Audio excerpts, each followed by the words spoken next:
অনেকদিন পর আবারও চলে এলাম আমার রান্নাঘরে। আমার রান্নাঘরে সকল বন্ধুদের স্বাগত জানাই। তো আজকে আমি একটা পেঁপের সুন্দর রেসিপি বানিয়ে দেখাবো। পেঁপেটাকে প্রথমে ধুয়ে নিয়েছি। ধুয়ে আমি এইভাবে কেটে নিয়ে তারপর এভাবে পুরো খোসাটা ছাড়িয়ে নেব। খোসাটা ছাড়িয়ে নিয়ে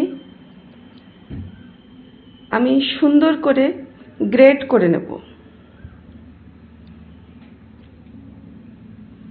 পেঁপেটাকে গ্রেট করে নেব।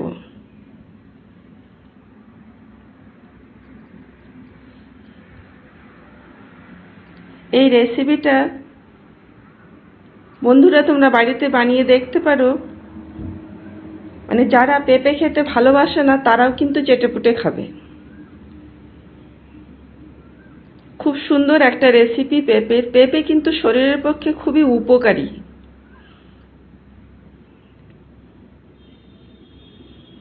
পুরো পেঁপেটা আমি এভাবে গ্রেট করে নেব।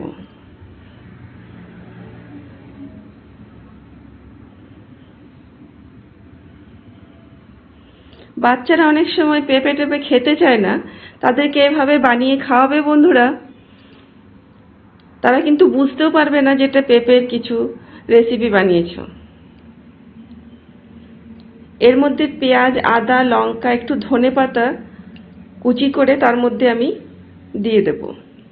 এগুলো সব একটা বড় জায়গায় একসাথে মিশিয়ে নিয়ে সব উপকরণগুলি আমি একসাথে মিশিয়ে নেব।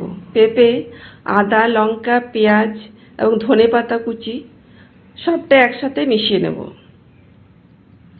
এরপর আরও কতগুলো উপকরণ আমি এর মধ্যে দেব। বেসন দেব। আমি একটা ছোট পেঁপে নিয়েছিলাম।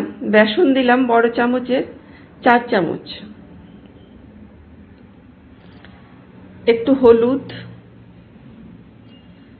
ধনে গুঁড়ো, জিরে গুঁড়ো, একটু লঙ্কার গুঁড়ো,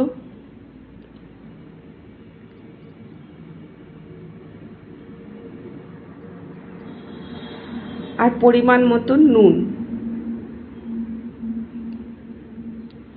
ব্যাস, এটা দিয়ে আমি খুব সুন্দরভাবে এটা অনেকক্ষণ ধরে মাখতে হবে, কিন্তু খুব সুন্দরভাবে যেন মাখাটা হয়। অনেকক্ষণ ধরে মাখতে হবে।